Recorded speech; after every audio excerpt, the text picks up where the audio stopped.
මාර්තු මස 22 වෙනි දින කාලගුණය මොකක් වේද?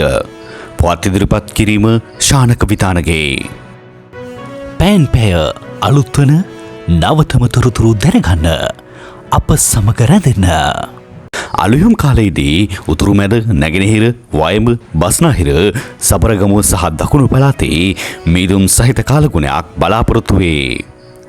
අලුයම් කාලයේදී නැගෙනහිර වෙරළ ආශ්‍රිත ප්‍රදේශවල මදවැසි සහ දකුණු වෙරළබඩ ප්‍රදේශවල මදවැසි ඇති වේ. දහවල් කාලයේදී හෝ සන්ධ්‍යා කාලයේදී දිවින පුරා අහස වලාකුළු වලින් බරව පවතින අතර බස්නාහිර අර්ධයේ තදවැසි ඇති වේ.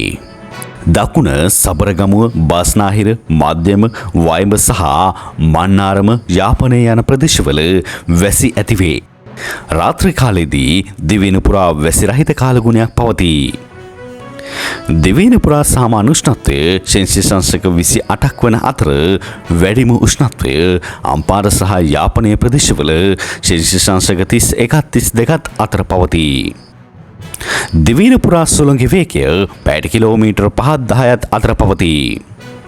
අලුයම් කාලයේදී නැගෙනහිර මුහුදු කලාපයේ හෝ දකුණු මුහුදු කලාපයේ මදවැසි ඇති වේ.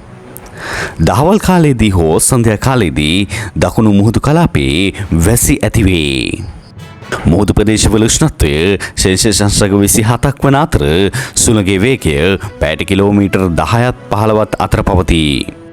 වැසි සහිත කාලගුණයක් පවතින ප්‍රදේශවල අකුණු මගින් වන අනතුරු අවම කර ගැනීමට කටයුතු කරන ලෙස කරුණාවෙන් ඉල්ලා සිටිනු ලැබේ.